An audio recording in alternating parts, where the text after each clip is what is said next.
श्री कृष्ण की पटरानी श्री यमुना जी की भी वंदना करता हूँ, जिसके तट पर नटखट श्री कृष्ण गोपियाँ आदि के साथ मनचाही लीलाएं करते हैं।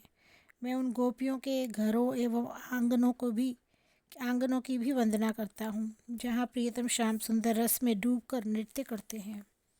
और जहाँ पर चोरी चोरी जाकर माखन खाते हैं और उन गोपियों पर कृपा करने के लिए माखन चोर नाम पाकर भी बड़े प्रसन्न होते हैं। मैं ब्रज की लता वृक्षों की वंदना करता हूँ, जिनका रूप धारण करके ब्रज में संत जन विराजमान है और वे संत जन इस प्रकार मंगल करने वाले सरस लीला रस छवि रस आदि का पान करते रहते हैं और विधि पूर्वक श्री कृष्ण की सेवा किया करते हैं। वे अपने पुष्पों की वर्षा करके उनके श्री चरणों पर बलि बलि जाते हैं और प्रिया प्रीतम को रिझाने के लिए प्रेम मग्न होकर डोलने लगते हैं। वे संत जन सरस दर्शन पाकर धन्य बन जाते हैं और श्री प्रिया प्रीतम उनकी छाया में बैठकर रसमयी बातें एवं लीलाएं करके रस बरसाते हैं। वहाँ पर प्रिया प्रीतम दोनों रस में डूबे हुए विहार करते हैं और उनकी नित्य नई लीलाओं के लिए वे संत रूपी लता तरु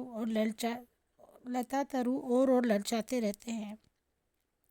प्रिया प्रीतम अपनी मधुर चितवन एवं मुस्कान के द्वारा उन रसिक जनों का रस में डुबोए रखते हैं और उन्हें स्पर्श सुख देकर उनके अंगों में आनंद रस घोल देते हैं।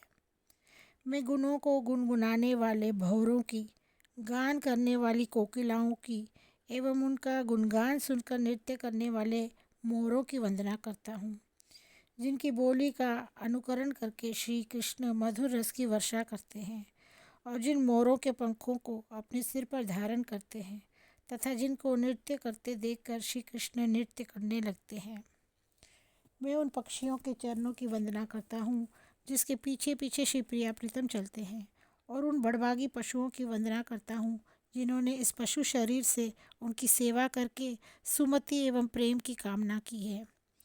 मैं उन सुंदर कुंजों की वंदना करता हूँ, जहाँ पूर्ण काम श्री कृष्ण रस बरसाते हैं और जहाँ के कण कण में अपना पवित्र चरण चिन्हों को अंकित करके मुनियों के मन को मोहने वाले स्वरूप से विहार करते हैं।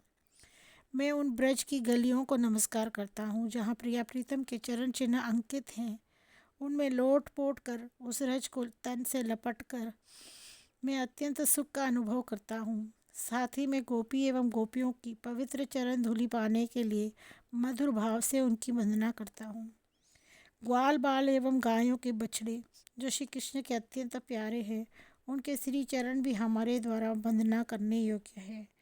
जिनकी वंदना करने के लिए ब्रह्मा जी भी ललचाते हैं और जिनके साथ लीला करते हुए उनकी अल्पज्ञता को देखकर ब्रह्मा जी की बुद्धि चकरा गई थी और फिर उनके स्वरूप को जानकर वे कह उठे थे कि इन ग्वालों को कैसा सौभाग्य है कि जिनका पूर्ण परात्पर ब्रह्म सखा बना हुआ है और जिन ग्वालों और बछड़ों की कृपा प्राप्त करके श्री कृष्ण की कृपा उन्होंने प्राप्त की, वे श्री कृष्ण ही थे जो ग्वाले और बछड़े बनकर 1 वर्ष तक लीला करते रहे। मैं श्री राधा के उन चरण कमलों की वंदना करता हूँ, जिनकी सेवा श्री कृष्ण करते रहते हैं।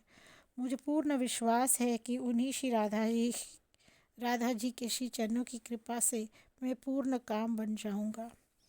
जो मुझे पद पद पर सत्य मार्ग सुझाती रहती हैं, जिन्होंने मुझे सब प्रकार से अपना बना लिया है, जिन्हें गुरु स्वरूप मानकर मैंने श्री कृष्ण प्रेम प्राप्ति का निश्चय किया है, जिन स्वामिनी जी ने भी मुझे अपने सेवक मान लिया है, जिन्होंने हमारे सिर पर अपना वरदायक हाथ रखा है और जिन्होंने बिना कारण कृपा करने वाले श्री कृष्ण की लीलाओं को मुझे सुनाया है, जिनके बिना श्री कृष्ण भी शोभा से हीन हो जाते हैं और उनके दर्शनों के बिना अत्यंत दीन दिखाई पड़ने लगते हैं। वेदों में जिन श्री राधा को रस बताकर उनका गान किया है और नेति नेति कहकर उनकी महिमा का अंत पाने में अपनी असमर्थता प्रकट की है, वेद उन्हें श्री कृष्ण की आह्लादनी शक्ति कहकर मग्न हो जाते हैं और जिन श्री राधा जी के चरणों में श्री कृष्ण अपनी लव लगाए रहते हैं, जिन्हें वेद सार का भी सार कहते हैं, जिनके रसमय स्वरूप ने श्री सुखदेव जी को भी लुभा लिया है, उन श्री राधा जी की चरण रज रूपी अंजन को मैं लगाना चाहता हूँ एवं उसी के द्वारा अपने चित्रूपी दर्पण को शुद्ध करना चाहता हूँ। वे ही कृपा करके अपनी एवं अपने प्रियतम की लीलाओं का गान करें और फिर वे ही उनके गुणों का गान करके मुझे सुनावे।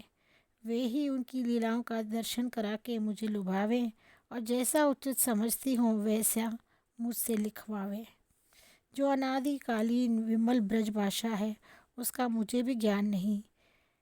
है, फिर भी उसका मुझे भी ज्ञान नहीं है, फिर भी गुरु को अपने पक्ष में देखकर इस ग्रंथ रचना का मधुर प्रयास किया है। मेरा चित्त चंचल है, कविता का ज्ञान नहीं है, सरस रसों का विचार करना भी मुझे नहीं आता,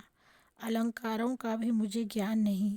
इस प्रकार काव्य रचना के लिए मैं सब प्रकार से अयोग्य हूँ।